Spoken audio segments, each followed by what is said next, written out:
आज हम लोग विभाजन सूत्र पर चर्चा करेंगे। विभाजन सूत्र क्या होता है, किसके लिए यूज होता है और कैसे काम करता है, इन सारी बातों को देखेंगे आज। आप उसके लिए विभाजन सूत्र समझने के लिए हम लोग कैसे फॉर्मूला डिराइव करते हैं वो भी सीखेंगे। तो पहले हम लोग देख लेते हैं कि विभाजन सूत्र है क्या। विभाजन सूत्र में दिया हुआ है कि दो बिंदुओं a x1 y1 और b x2 y2 को जोड़ने वाले रेखाखंड AB कोई रेखाखंड है को m1 अनुपात m2 के अनुपात में आंतरिक रूप से विभाजित करने वाले बिंदु pxy के निर्देशांक इतना होगा।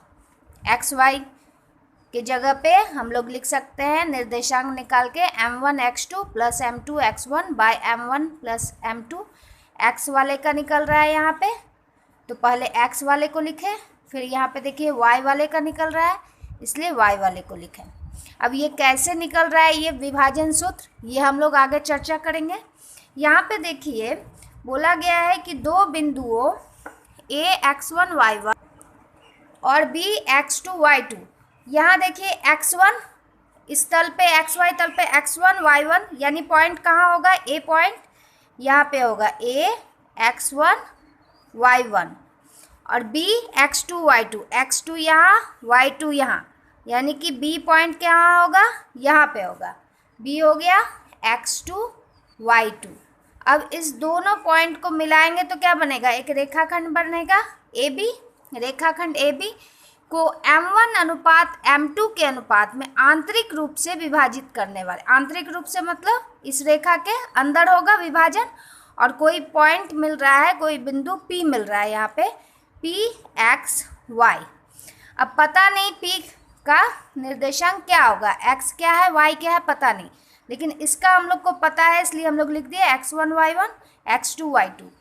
ये जो रेखा है इसको m1 अनुपात m2 में यदि विभाजित करें तो इसका निर्देशांक निकालने का फॉर्मूला हम लोग को मिल गया m1 x2 plus m2 x1 by m1 plus m2 comma m1 y2 plus m2 y1 by m1 plus m2। अब ये फॉर्मूला हम लोग कैसे निकाले उसको हम लोग सीखेंगे। जैसे दूरी सूत्र को निकाले हैं वैसे ही इसको निकालेंगे। कैसे दूरी सूत्र में यहाँ से यहाँ लंब डालते थे और आगे बढ़ते थे, इसमें भी वही करने वाले हैं। विभाजन सूत्र निकालने के लिए देखिए AB एक रेखा ले लिए और AB में कहीं पे भी एक बिंदु ले लेते हैं P अपने मन से, ये माना हुआ बिंदु है, कहीं पे भी XY।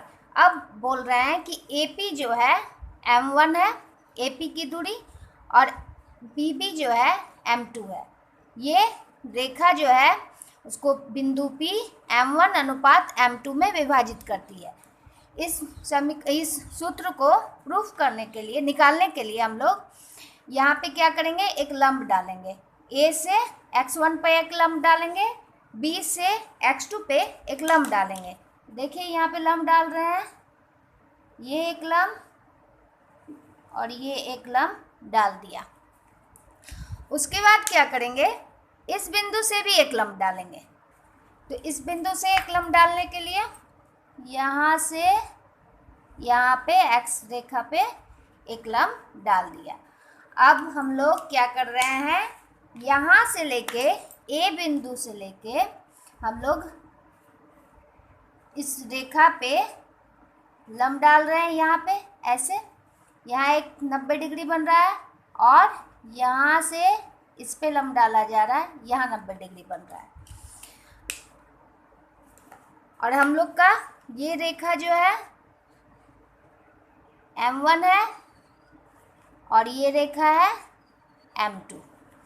अब देखिए इसका नाम दे देते हैं हम लोग, इसका नाम है Q इस पॉइंट का, और इस पॉइंट का नाम है C। अब देखिए हम लोग के पास दो त्रिभुज मिल रहे हैं, एक तो मिल रहा है BPC और एक PAQ। दो त्रिभुज मिल रहा है, एक मिल रहा है त्रिभुज PAQ और एक त्रिभुज क्या मिल रहा है BPC। अब दोनों त्रिभुज में हम लोग समरूपता देखेंगे कि दोनों त्रिभुज समरूप कैसे है एक दूसरे के। तो त्रिभुज PAQ समरूप है त्रिभुज BPC के। कैसे समरूप है? देखिए यहाँ से ये एक समांतर रेखा है, हम लोग क्लास 9th में इसको पढ़ चुके हैं। तो यहाँ पे एक कोण बन रहा है, ये कोण इस कोण के बराबर होगा, क्योंकि ये तिर्यक छेदी रेखा हो गया। दो समांतर रेखाओं को जब एक तिर्यक छेदी रेखा काटती है तो ये कोण इस कोण के बराबर होता है, इसलिए ये कोण इस कोण के बराबर हो रहा है। और कोण C कोण Q के बराबर है, क्योंकि ये 90-90 डिग्री है। तो ये दोनों समरूपता के कसौटी से हम लोग देखते हैं कि त्रिभुज PAQ समरूप है त्रिभुज BPC के। किससे? एंगल कोण समरूपता कसौटी से। और जब ये दोनों समरूप है तो इन लोगों का भुजाओं का अनुपात बराबर होगा। तो इस भुजा बटा इस भुजा को लिख सकते हैं, इस भुजा बटा इस भुजा को लिख सकते हैं, इस भुजा बटा इस भुजा को लिख सकते हैं। देखिए लिखने में भी असुविधा नहीं होगा, क्योंकि कलर देखिए जो सेम कलर है उसको हम लोग बटा में लिख देंगे इसके साथ। जैसे यहाँ पे लिखते हैं PA बटा BP, देखिए ब्लू कलर का है, इक्वल टू AQ बटे PC इक्वल टू PQ बटा BC। ये कैसे लिख सकते हैं? जब दो त्रिभुज समरूप हो आपस में तो समरूपता के कसौटी से इन दोनों त्रिभुजों का भुजाओं का अनुपात बराबर होता है। ये हम लोग क्लास 9th में पढ़ चुके हैं। और यहाँ पे देखिए XY बिंदु है, तो यहाँ पे ये जरूर X रहा होगा और ये Y है, कोई बिंदु अपने से माना गया बिंदु है ये। अब देखिए PC क्या हो जाएगा? X2 से यदि हम X को घटा दे तो ये मेरा PC निकल जाएगा। तो यहाँ पे लिख सकते हैं X2 माइनस X। उसी तरह BC कैसे निकलेगा? इस पूरे से यदि X2 से यदि Y2 से यदि, क्योंकि ये Y2 है तो ये भी Y2 है, Y2 से यदि Y को घटा दे तो BC आ जाएगा Y2 घटा Y। उसी तरह AQ कैसे आएगा? ये पूरे X से यदि हम X1 को घटा दे तो AQ आ जाएगा X माइनस X1। और ये PQ कैसे आएगा? Y पूरा Y है, Y से यदि हम लोग Y1 को घटा दे तो PQ आ जाएगा Y माइनस Y1। देखिए इसको एक कलर से हम लोग चिन्हित कर देते हैं। ये इसका वैल्यू है, ये इसका है, ये इसका है और ये इसका है। अब हम लोग इस अनुपात को इसमें बैठाएंगे जिसका जो मान है। देखिए PA कितना है? PA M1 है तो M1 लिख दिए। BP कितना है? M2 है तो M2 लिख दिए। AQ कितना है? X minus X1। PC कितना है? X2 minus X। PQ कितना है? Y minus Y1। और BC कितना है? Y2 minus Y। अब देखिए इसको एक बार इसके साथ लिखेंगे और सॉल्व करेंगे, और एक बार इसको इसके साथ लिखेंगे और सॉल्व करेंगे। तो पहले इसको करते हैं। M1 by M2 equal to X minus X1 by X2 minus X। चूँकि हमको X का वैल्यू चाहिए, यहाँ पे PXY इसका निर्देशांक चाहिए था, इसलिए X को हम लोग एकदम अलग कर लेंगे। इसको इससे गुना कीजिए। M1 X2 minus X equal to M2 X minus X1। ये हो गया M1 X2 minus M1 X equal to M2 X minus M2 X1। अब X वाले टर्म को अलग रखना है हमको, तो अलग रख के M1 X plus M2 X equal to, इधर हो गया M1 X2 plus M2 X1। तो X कॉमन आ जाएगा दोनों में, तो यहाँ बचेगा M1 plus M2 equal to M1 X2 plus M2 X1। तो x जब निकालेंगे तो क्या हो जाएगा, इसके नीचे आ जाएगा m1 प्लस m2, इसलिए x बराबर हो गया m1 x2 plus m2 x1 बटा m1 प्लस m2। जैसे हम लोग x निकाले वैसे आप लोग को y निकालना है, कंपेयर करके जैसे बता दिए हैं। तो y का वैल्यू देखिएगा निकाल के इतना आ जाता है m2 y1 by m1 plus m2। याद रखने के लिए देखिए, ये यदि कोई रेखा है a और b, x1 y1 x2 y2 और p कोई बिंदु है यहाँ पे xy, यहाँ m1 m2, देखिए ऐसे गुना होगा, इसका इसके साथ और इसका इसके साथ। इसलिए देखिए m1 पहले x वाले को लिखेंगे फिर y वाले को लिखेंगे। तो पहले x वाले को लिखते हैं, m1 x2 लिखा हुआ है प्लस m2 x1 लिखा हुआ है बटा नीचे में दोनों को जोड़ के, फिर y वाले को लिखते हैं m1 y2 लिखा हुआ है प्लस m2 y1 बटा m1 प्लस m2। बहुत आसान है याद करने के लिए। इस स्थिति में हम लोगों ने देखा कि a और b जब दो बिंदु दिया रहे, अनुपात दिया रहे, तो हम कोई भी आंतरिक जहाँ पे विभाजन हो रहा है कोई भी बिंदु को निकाल सकते हैं। अब यदि दूसरा स्थिति ऐसा हो कि a p b तीनों बिंदु दिया रहे और अनुपात निकालना हो, तो कैसे निकालेंगे हम लोग?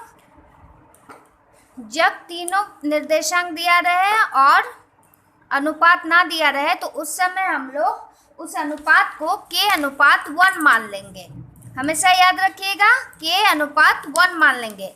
इसके लिए हम लोग क्या करते हैं, जैसे ये एक रेखा है, a दिया हुआ है x1 y1, b भी दिया हुआ है x2 y2, p भी दिया हुआ है। ये तीनों चीज़ पता है हम लोग को, सिर्फ पता नहीं है कि ये किस अनुपात में इसको विभाजित किया है।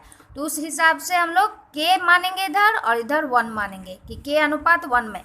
तो देखिए चूँकि हम लोग सीखे हैं कि इधर से इसको ऐसे गुना करते हैं और इस संख्या को ऐसे, अभी हम लोग देखें यहाँ पे इसको इससे पहले करेंगे, इसको इससे, तो k इंटू x2 पहले x वाले टर्म को लिखते हैं प्लस 1 इंटू x1 तो x1 ही हो गया बटा नीचे में दोनों का जोड़।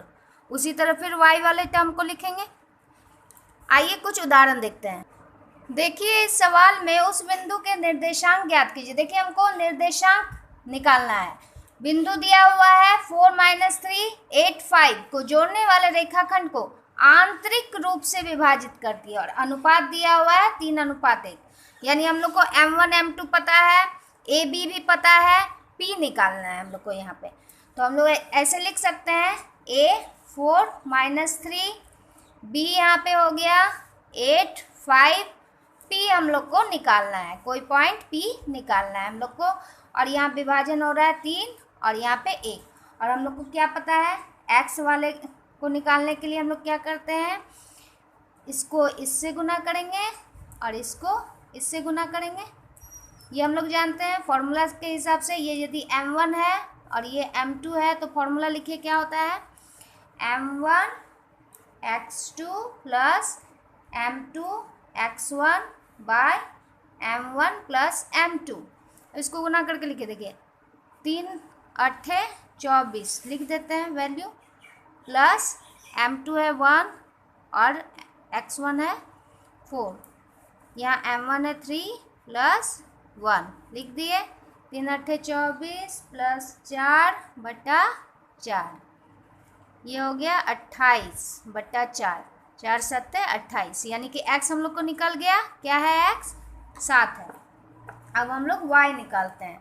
y निकालने के लिए क्या फॉर्मूला था, सब वही रहेगा, सिर्फ y वाला टर्म आ जाएगा, m2 y1 बटा m1 plus m2 equal to 3 into 5 plus 1 into -3 by 3 plus 1। ये हो गया 5 तिया 15 -3 बटा 4, ये हो गया 12 बटे 4, 4 तिया 12। यानी एक्स वाई निकल गया हम लोग का। पी एक्स वाई क्या हो गया, एक्स वाला है 7 और वाई है 3। ये हो गया आंसर हम लोग का। यहाँ एक और सवाल है, बिंदु इतना इतना और इतना को बिंदु P सोच लीजिए इसको, A और B को जोड़ने वाले रेखाखंड को किस अनुपात में, यहाँ पे देखिए अनुपात मांगा गया था, वहाँ पे क्या मांगा गया था, वहाँ पे मांगा गया था निर्देशांक, इसलिए m1 m2 लेके चले थे। यहाँ पे अनुपात बोला गया है तो K और अनुपात 1 लेंगे हम लोग। यहाँ पे -6 10 लिख दिए, B लिख दिए 3 -8 और P कोई पॉइंट दिया हुआ है -4 6 दिया हुआ है, रेखाखंड को विभाजित करती है, लिख दिए हम लोग। अब इसमें हम लोग K मान लेंगे, ये 1 मान लेंगे। देखिए कितना इजी हो जाएगा अब हम लोग का। इसको इससे गुना करना है और इसको इससे, इस वाले को इससे, इस वाले को इससे। तो पहले x वाला टर्म निकलेगा, तो x यहाँ पे क्या है मेरा -4 इक्वल टू x वाले को लिखना है पहले k इंटू 3k प्लस, और यहाँ पे देखिए माइनस है और फॉर्मूला से प्लस, -6 और 1 -6 हो गया बाय k प्लस 1। इसको सॉल्व कर लेते हैं। -4 equal to 3k -6 by k plus 1। इसको कोना कोनी गुना करेंगे, -4k -4 equal to 3k -6, 4k उधर गया, 3k plus 4k equal to -4 plus 6, ये हो गया 4 3 7k इक्वल टू 6 से 4 गया 2, तो k इक्वल टू 2/7। तो k इज टू 1 लिखा हुआ था, तो ये किस अनुपात में विभाजित करती है, यहाँ पे m1 के जगह पे हो गया मेरा क्या 2 और m2 के जगह पे 7, तो m1 अनुपात m2 में यदि वो विभाजित करती है तो विभाजन क्या हो गया 2:7। ये हो गया हम लोग का आंसर। बिंदुओं A2 -2 और B -7 4 को जोड़ने वाले रेखाखंड को समत्रिभाजित करने वाले बिंदुओं के निर्देशांक ज्ञात कीजिए। देखिए यहाँ पे क्या दिया हुआ है, समत्रिभाजित। यहाँ पे एक रेखा ले लिए, जो A दिया हुआ है 2 -2, B दिया हुआ है -7 4, इसको समत्रिभाजित करता है। मैंने एक यहाँ से यहाँ हो गया, 2 यहाँ से यहाँ हो गया और 3 ये हो गया। समान समान भाग में बांटता है, तो समान समान भाग में बांटता है यदि, तो यहाँ से यहाँ का अनुपात जो होगा वो यहाँ से यहाँ भी होगा, यहाँ से यहाँ भी होगा। तो हम लोग यदि इसको 1 मान लेते हैं, ये 1 है 1 है 1 है, तो जब हम इस पॉइंट को निकालेंगे, इस पॉइंट को निकालने के लिए इसका x1 y1 ले लिए बिंदु का निर्देशांक और q का ले लिए x2 y2। अब जब p x1 y1 निकालेंगे तो ये किस अनुपात में बांट रहा है, ये बांट रहा है यहाँ से यहाँ तक 1 और यहाँ से यहाँ तक 2, तो अनुपात हम लेंगे 1 यहाँ पे और 2, 1:2 में ये बट रहा है, तो इसको इससे गुना करना होगा और इसको इससे गुना करना होगा, तो p x1 y1 आ जाएगा। देखिए हम लोग कैसे यहाँ पे 1 से मल्टीप्लाई करके लिख सकते हैं इस तरह। इसको आगे सॉल्व करेंगे तो -7 + 4/3, ऐसे करके ये सॉल्व करके ये आएगा। उसके बाद फिर आगे बढ़ेंगे तो ये आ जाएगा -1 0। उसी तरह qx2 y2 भी आप लोग निकाल सकते हैं। qx2 y2 निकालने के लिए हम लोग यहाँ पे देखिए q जो है यहाँ से लेकर यहाँ तक 2 भाग में बटा है और यहाँ से लेकर यहाँ तक 1 भाग में, तो यहाँ 2 से पहले मल्टीप्लाई होगा, यहाँ पे 1 से होगा। इसको आगे सॉल्व करते हैं तो हम लोग इस तरह कुछ पाएंगे, -4 2 इसका निर्देशांक हो गया और इसका निर्देशांक हम लोग का निकल गया -1 0। अब आगे आप यहाँ पे बचे हुए उदाहरण को बनाने का कोशिश कीजिए और एक्सरसाइज 7.2 बनाइए। यहाँ पे y अक्ष दिया हुआ है, तो y अक्ष होने के कारण ये हो जाएगा आपका y वाला टर्म रहेगा, x वाला 0, तो 0y करके इसको ट्राई कीजिए और एक्सरसाइज 7.2 बनाइए। आज तक बस इतना ही।